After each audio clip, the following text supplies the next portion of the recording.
From the darkest reaches of space to the deepest corners of your mind. Welcome to From the Void.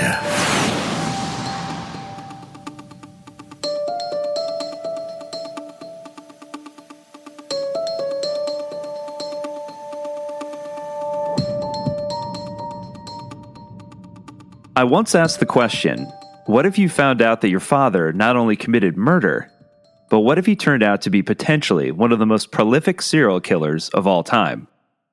What would you do? How would you react? How might it change the ways in which you view the world? And what if what you thought was his first murder was only the tip of the iceberg? What if you found countless potential victims going back decades? What do you do with that sort of information? The love for a parent is so incredibly strong. In death, can you separate a father from his horrific hidden life? Do you lie awake at night worrying that perhaps somewhere deep and dormant hides the same dark passenger? This week, we welcome back retired detective and best-selling author Steve Hodel to talk about his new books, The Early Years, The Further Serial Crimes of George Hill Hodel, M.D. Welcome to this week's mystery, The Black Dahlia Avenger, The Early Years, on From the Void.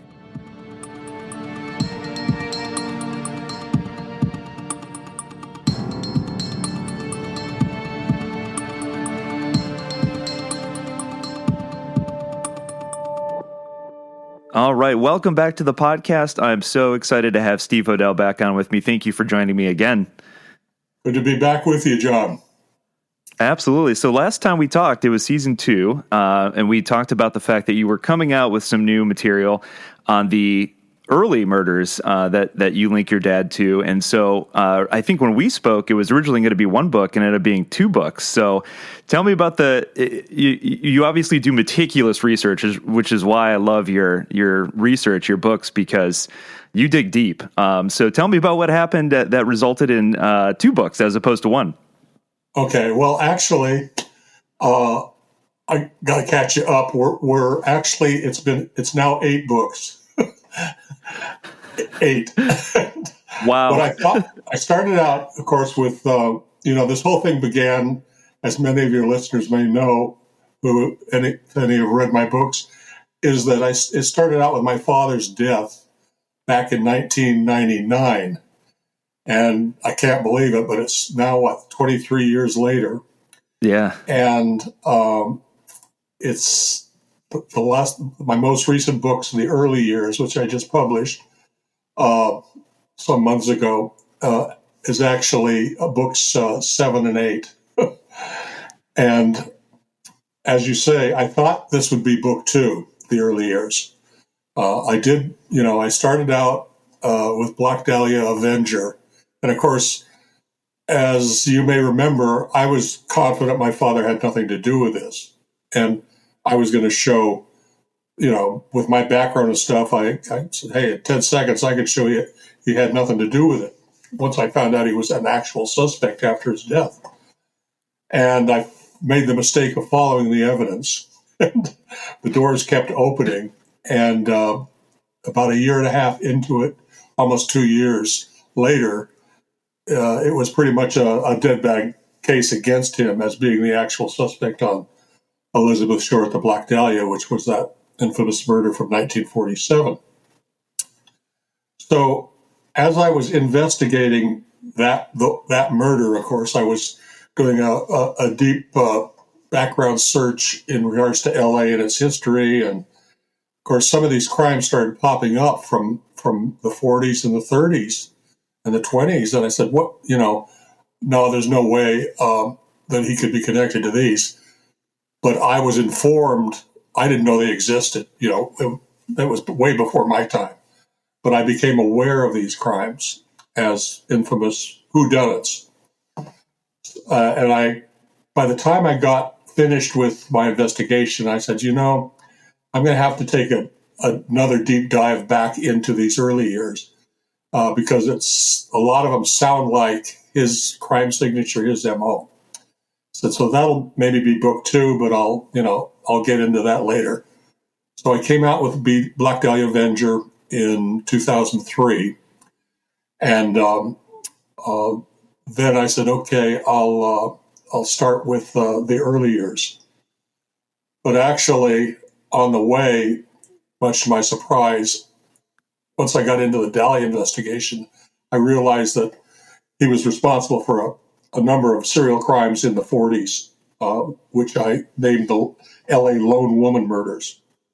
There was actually about a dozen murders just before and just after the Black Dahlia murder in 47. So I got into those, and that took me into Black Dahlia Avenger 2, a second book, because it was just too much. So I came out and I basically presented the evidence that, in fact, not only did he kill Black Dahlia, but he also was good for a dozen different serial crimes in the LA area just before and after. So I got that book out. Then, let's see, let me think about the order here. So then there was a Black Dahlia Avenger 3. And again, a lot of this information I got from readers. It was amazing. Armchair detectives. And they would send me an email and say, hey, Steve, what about this? And what about this? And that would open doors into not only more evidence, but also other crimes. And I got an email from a woman in Chicago. And she said, I was going through my mother's belongings after she just recently passed. And there was an unopened letter there that was written by my grandfather back in 1949. And it lays out your father as the killer of the Black Dahlia. So here we have an unopened 3-page handwritten letter, basically saying I was friends with Dr. George Hill Hodel. I was also an informant for LAPD, a paid informant for LAPD, and he killed Elizabeth Short, and also another crime that he mentions that he knew the victim and George knew the victim. So that was like a wow moment, another huge confirmation. So I wrote it. That was BDA 3. I needed to include that, so I added that on. And so then I said, okay, I'm going to get into the early years now. And I realized one of the crimes is a separate book called In the Mesquite. And that documents a double homicide in Texas that I believe my father did in 1938. And I was going to have that as the last of the early years crimes, but it was too much.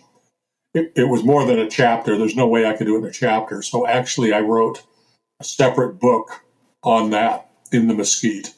And it documents and lays out all of the evidence connecting George Hodel to the mother-daughter kidnap, a very brutal, horrific murder. It's actually, the Texas Rangers consider it one of their most infamous unsolves. So I came out with that and presented that in a separate book. And I said, okay, I guess now I can jump into the early years. And much to my surprise, there was what I thought would be one book. There was just too much there, so it became 2 books. And so there's volume 1 or edition 1, the early years, part 1 is the 1920s, and then volume 2 is the 1930s. And I was a little concerned because it's like, oh, there he goes again. Where's he going to go next? The grassy knoll, But basically, as I see it now, my father, Dr. George Hill Hodel, really began amazingly in his teens. I believe, was his first killing as a teenager. And he continued on and was never stopped through the 20s, through the 30s, through the 40s, and then jumped into the 60s with, about Zodiac. And, I was very reluctant to go there. And those were the other 2 books before the early years. I got sucked into doing basically two books, Most Evil 1 and Most Evil 2. And as bizarre as it sounds, basically I had no choice. I was pulled into look. I knew nothing about Zodiac. I mean, I knew it was a famous unsolved in San Francisco, but we had Manson at the same time in Los Angeles, and I wasn't paying much attention to that other than I knew it was a serial killer up there. Didn't know any of the details or anything. So maybe I should tell you here's how I got sucked into that. I was basically one of George's crime signatures, his MOs, was posing bodies off street signs. Okay. And I talk about the 3 Chicago lipstick murders. And those were 2 adult murders he did in Chicago in pre-Dahlia, just a year before. And there were 3 victims, 2 adults and 1 child. And an 8-year-old by the name of Suzanne Degnan, Degnan. And they had a suspect on those, a guy named William Hirons, a teenager. And I said, well, that case was solved. But then I started looking into it and saying, well, wait a minute here. Apparently he was a teenager. It was a forced confession. He was tortured for a number of days and threatened and eventually basically forced. Of course, Chicago, like LA, was very corrupt back then. They had a lot of bad actors on the department. And basically it was a huge crime, these 3 Chicago crimes, and they needed to get it solved. So they had about 4 or 5 suspects before they focused on Hirons and basically forced him to testify. There was no trial, no evidence presented. He pled guilty. He was sent to prison, served 64 years in prison, died in prison. I went back and actually talked to him. I met him in prison and went back and talked to him. And clearly there was a lot of evidence and an uproar back then that he was innocent by a lot of people. But, they did things very different back then. And he was sent away and died in prison after 64 years. Heartbreaking to meet this guy, knowing my father was good for him. There was a whole bunch of things. The coroner there was absolutely sure that the little girl was killed by a skilled surgeon. There was a hemicorporectomy performed on her by dividing the body in half. And the body was posed in the streets, a whole bunch of stuff that was very similar to his year later Dahlia murder. Anyway, but on that, to get back to the street signs, on that, he posed the body off a street named body parts off a street named Hollywood. Okay, come on, Steve, that's a bit of a stretch. Yeah, he's from Hollywood, so big deal. So fast forward a year to the Dahlia murder, hemicorporectomy, the same operation performed on a little girl. Dad poses the body on a vacant lot off a street named Degnan, right? Degnan. I'd never even heard that name before. Wow. And again, so I said, well, geez, that's impressive, but, and I, of course, included that. So then 3 weeks after the Dahlia murder is one of his another LA lone woman murder. And that was Jean French. And he poses her body off a street named Mountain View. And 3 weeks before, Elizabeth Short was buried in Oakland. Her family had her transported up there. She was buried at a cemetery. The name of the cemetery, Mountain View. So I said, oh, come on, Steve. He's playing these games. So then I discover that, of course, he fled the country and went to Manila. Well, fast forward to the 60s, in 1967, there's a similar Dahlia-like murder committed in Manila. It's 2 blocks from Dad's house. So hemicorporectomy, the body's divided. Of coroner there said it had to have been a skilled surgeon. And the body parts are posed on a vacant lot, just like they were with Dahlia, off a street named Zodiac. And I said, what? So that kind of got my attention. And I said, well, I don't know anything about Zodiac. So I got into Zodiac and I got into the weeds of it. I said, well, there's no way. Zodiac was like 25 or 30 or something. Dad was 60. So there's no way. Well, once I got into researching it, I came up with 2 additional law enforcement composites on Zodiac that were picture perfect to George Hodel. And I discovered the best witness was an Officer Fook with SFP, San Francisco Police Department. And he did this composite and said the guy was 35 to 45, but more like the high end. So 45 could have been 46 or 7 or 8. Yeah. Well, Dad was 60, but he looked 45. And the composite drawing is picture perfect. I'm not exaggerating. It's picture perfect to George Hodel. Glasses and everything. So I put that together and I came out with Most Evil, which was, and I didn't say he did it. I said, there's enough here, enough evidence here to let's take a look. Let's do DNA. Okay. And then, again, another email comes along. It's a high school teacher from France. And he says, and there, of course, Zodiac was famous for sending in taunting notes, letters, cryptograms, ciphers, all sorts of stuff, which, of course, Dad had done throughout his earlier career, send in notes and catch me if you can. Anyway, and the same voice, the same handwriting. And this French high school teacher, Yves Persson, contacts me and says the cipher, the symbol that he signed his name with on one of the letters, he says it's ancient Ogham language, the alphabet, which was an ancient Celtic alphabet. And he says there are 5 letters. And he says the 5 letters are Hodel. That got my attention. Yeah. so basically, and I came up with a lot more evidence to the linkage and stuff. And I came out with Most Evil 2, which says, yeah, he did do it, and here's why. It lays it out.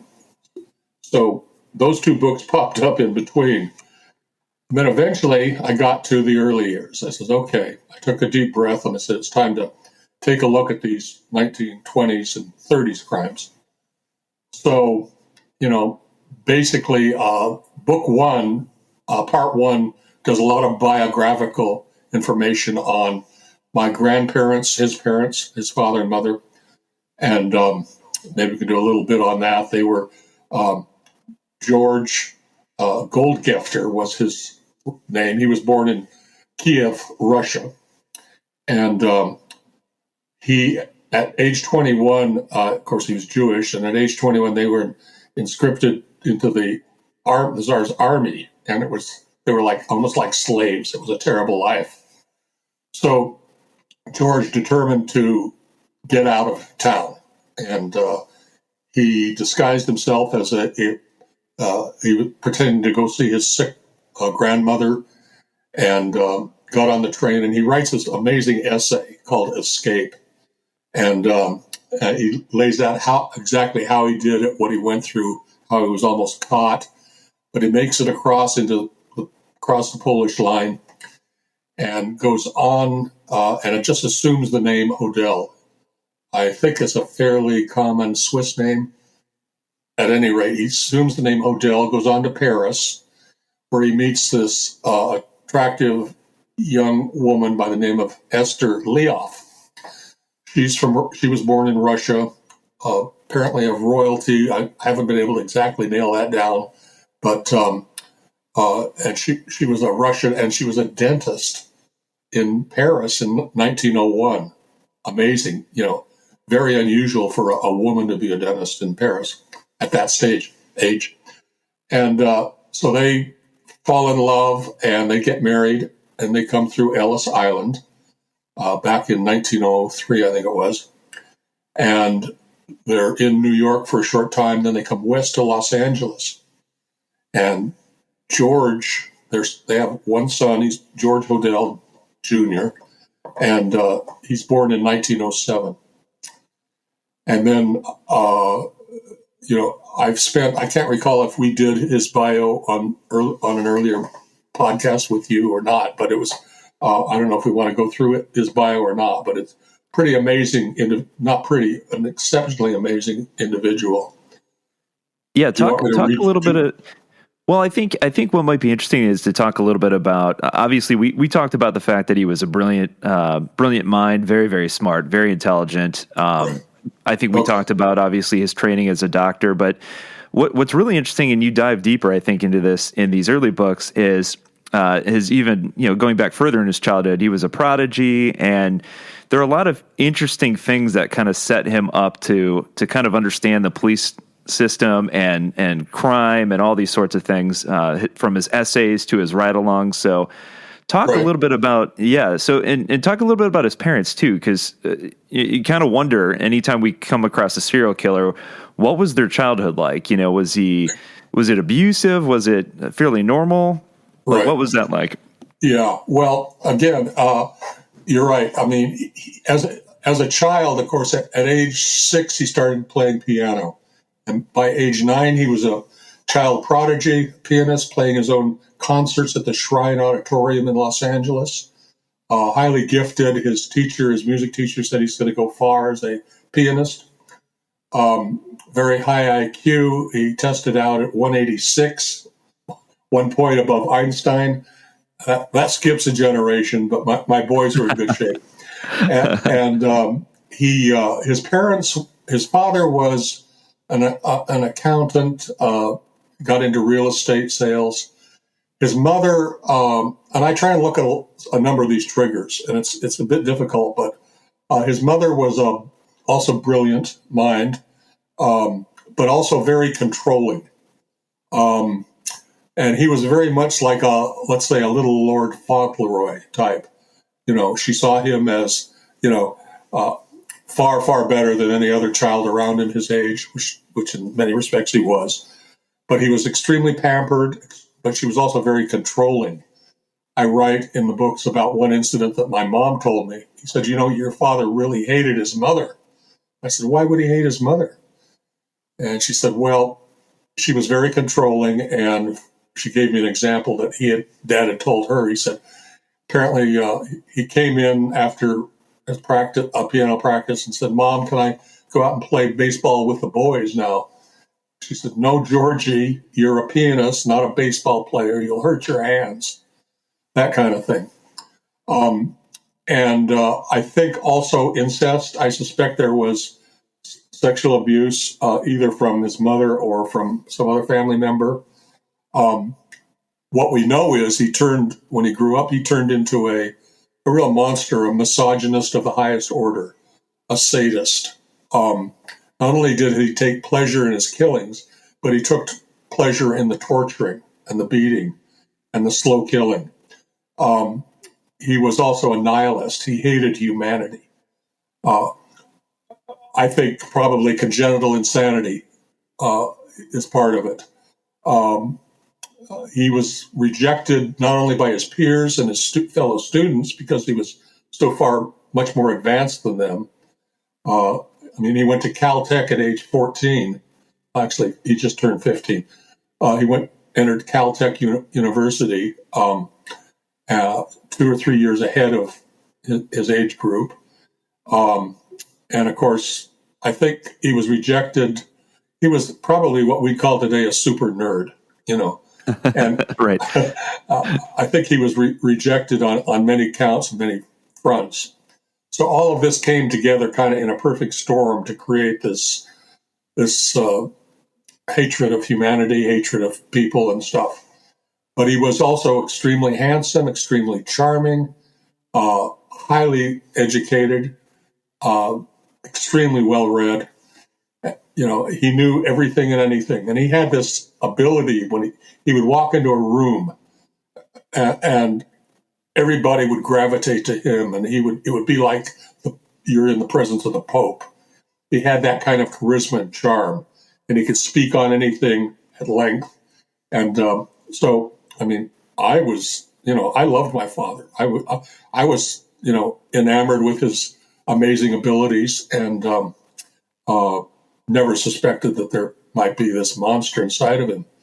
And that's the other thing that we see in a number of his mailings and notes. He cries out, "Help me, I can't stop this thing inside of me." He actually, comes out and says it in his writings to some of the police after his crimes. And I think it was very much like a Jekyll and Hyde. I always thought that was a nice, interesting fiction, but actually, it was true with George. I mean, you love the doc. I love the Dr. Jekyll, the charming, amazing man that could do anything. And then I was unaware of this Mr. Hyde, this monster inside of him. So that's what for whatever it started out very early. And actually in the early years, the first crime I look at, he was 14. And you say, how is this possible? Well, you got to remember there's probably a middle age there of 35 or so. And a 14-year-old back in 1921 was not the same as a 14-year-old today. They were driving cars. They were, doing a lot of the things that you wouldn't expect of a 14-year-old. And he was so advanced. So his first murder in the early years, the first one I present, is I believe he killed a priest up in the San Francisco Bay Area, Dr. Father Heslin. And that was a kidnap shooting. He actually shot him in the head. And it was a ruse. He drove up, said, my friend is dying. I need you to do the last rites. So the father in this small town in Colma, California, gets his last rites stuff together and goes with him in the car, never comes back. And he's found later shot and buried in a shallow grave not too far away. And again, that was his first Zodiac killing, in the sense that he taunts the police, he writes letters, he sends them to the San Francisco Chronicle, and there's very much a lot of the signatures that will come later in the Zodiac crimes. So it's pretty amazing. And then we go on. There are actually 4 crimes in the 20s that he commits. And on the Degnan crime, that bothered me a lot because I had no child murders before. And it's like, why is there just this one child murder? Well, sadly, there's not. In the early years, there's actually 6 child murders. Yeah, and in the 20s and 30s. And very much following his same signature and stuff. Writing to the press, the letters, his handwriting, and on. So there's the 4 in the 20s, and then there's, I think there's like another 16 in the 30s. And once we get into the 30s, so he's committing these crimes in Bay Area, but most of them are in the LA area. He comes back to Los Angeles and begins a series of crimes with, again, child murders. And again, it's taunting the police. One of the child murders is very close, just a few months from the Lindbergh kidnap murder. Well, of course, Lindbergh was headlines for weeks, and the trial and everything. And I think, again, the super ego, he says, well, they didn't get away with it, but I can. So he does a copycat Lindbergh murder of 2 little girls, leaves them in a culvert, just like the Lindbergh boy was found. But basically, that is actually solved. The LAPD, or the DA's office, actually hires this European detective, and he gets on the case. It's a doctor. I'm blanking on his name right now, but anyway, he's known as the Ferret of Europe. Interesting nickname. Yeah.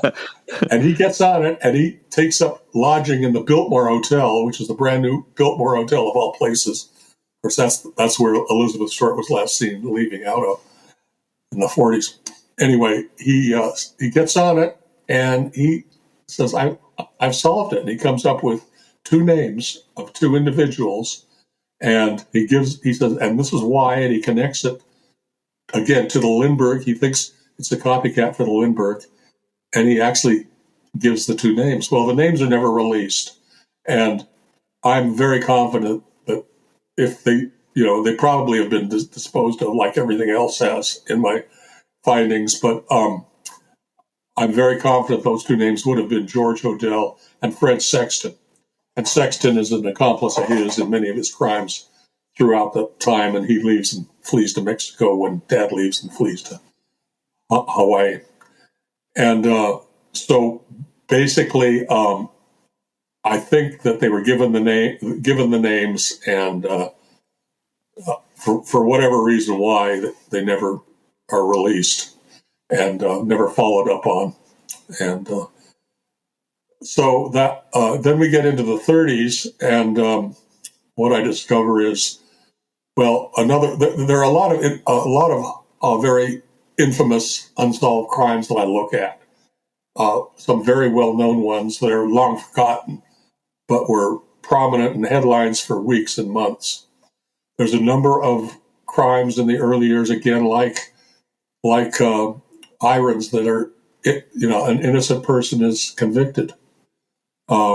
Tragically, one of the most heartbreaking is on one of Dad's crimes, they pick up a 32-year-old man who's a crossing guard, and they basically get him to confess. Again, torture, threatening words.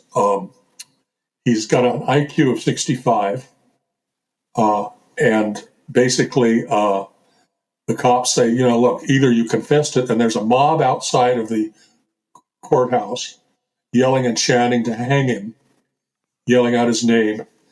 And the detectives say, well, look, you have a choice. Either you confess, or we'll let you go out there and talk to those people. So this, poor guy says, okay, yeah, I did it. And of course, he's not able to tell them anything about what actually happened. These are three little girls that were kidnapped, raped, and brutally murdered in the nearby hills in Los Angeles, in Inglewood, known as the Inglewood Babes. And of course, the description is perfect for George. They have composites that look just like he did back then. And they have witnesses, little girls in the park who saw them with two men drive off. Anyway, this poor guy, his name is Dyer, and Dyer is tried, convicted, and hung, executed for a crime that he did not commit. And it's not just me saying he didn't commit it. Back then, there was a huge outrage of people, an uproar, and lots of defense, community defense people saying, look, he didn't do this. You can't do this. And, again, a lot of corruption. So, and then there's another crime he does on another child kidnap, and an older security guard in his 60s is convicted. Fortunately, he's not hung. He gets life and eventually gets out after 30 years. But, basically, and then we get into, so that was what I thought would be one book turns out to be two books. And it's just he never stops. I mean, basically, I discovered that there's a series of crimes in San Diego and a serial killer, and in the 30s and the 40s. And San Diego PD has come up with this. They have connected 9 of them. It's not Steve saying these are connected. It's San Diego saying these are connected. And of course, they didn't have the term serial killer back then. But what they call them chain crimes, chain related, chain crimes. and they put these together in the 30s. Again, children, young adults, woman, middle-aged woman. He's all over the map on victims. There's no, really. So they connect all of these, and incredibly, I'm reading, and I find out that the San Diego detectives in the 40s that are taking over and have all of these serial crimes, they actually have a murder that I had included in Black Dahlia Avenger, one of the lone woman murders, a San Diego murder of an adult who went to a dance hall and met this George. They leave together and he kills her. Anyway, they think this is also one of the serial crimes, even though it's 1947. They think it's related to their others. San Diego PD actually comes to LAPD, says, hey, we think this crime is maybe connected to the Black Dahlia, and LAPD guys say, yeah, go away. No connection, go away, not connected. And so they do, they go back and it's forgotten.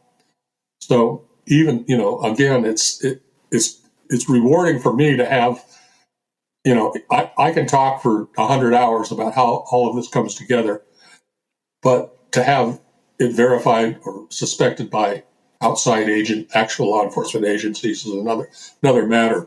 And that's happened a number of times. So it's very rewarding. I guess, and so basically the early years in the 20s and 30s cover, I think it's 24 murders. Now, I'm not saying that he did all of these murders. I'm saying you decide. Here's the evidence on every one of them, even though some of them the evidence is overwhelming and I think would be fileable just based on what I have. I'm saying to the reader, you decide. Here they are. He may be good for all of them. He may be good for some of them. I leave it open. Some of the evidence is much, much stronger on some than others. Let's see what else. I kind of see Dad. I've come to this. So now we have 48 murders in 50 years. And I kind of see him like I just recently, a few days ago, actually came up with this.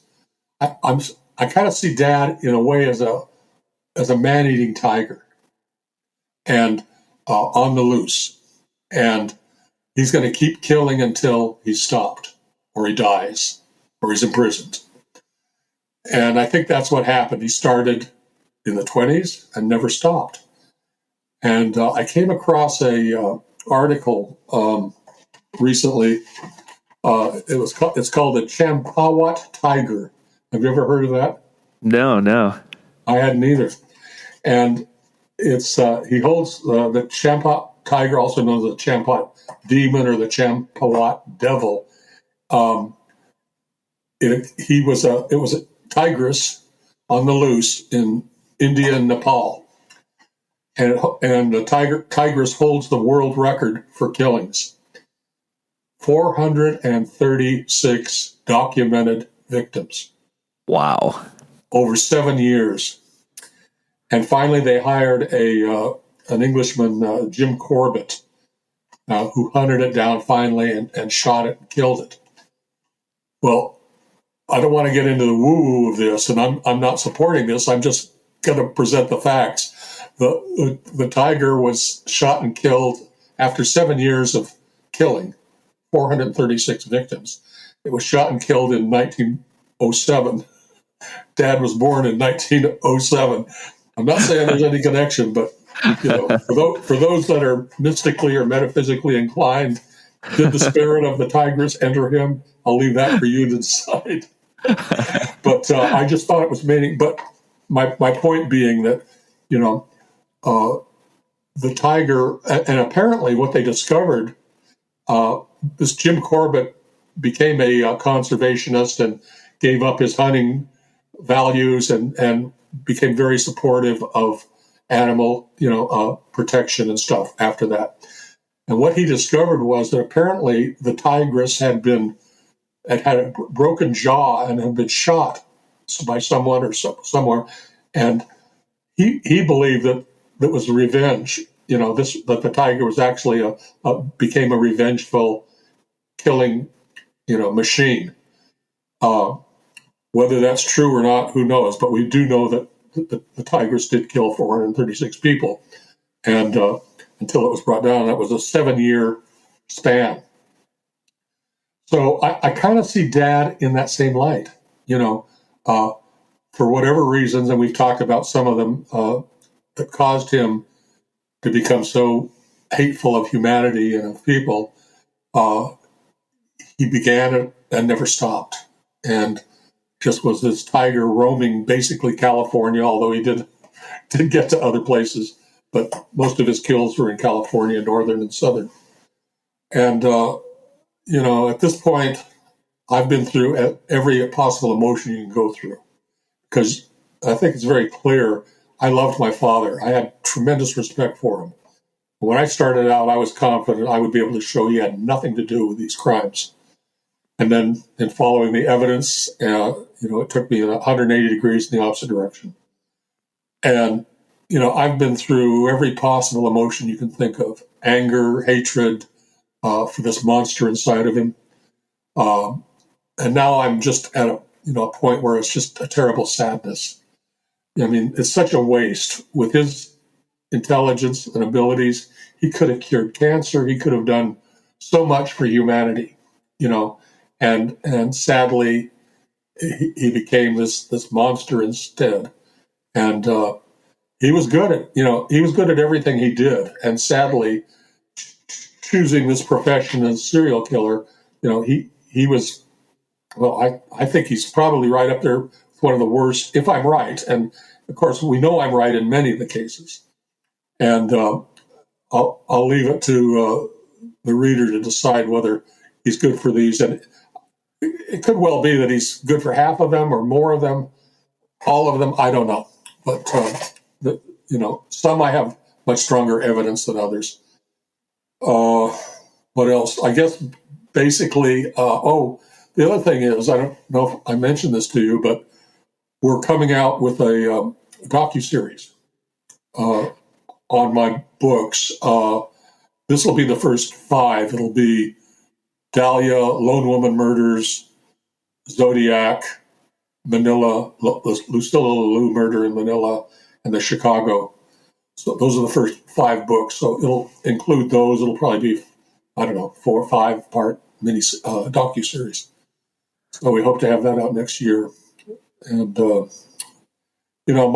my goal has always been to just get this out, and hopefully it'll bring some kind of solace to the distant relatives. All of the living witnesses and victims' families are mostly gone now, but they certainly have relatives and stuff. And I think just the knowing of who done it, that brings some relief and solace. It's not going to take away the pain and the anguish that they suffer, but it will give some relief. And that's always been my goal, has been to accomplish that.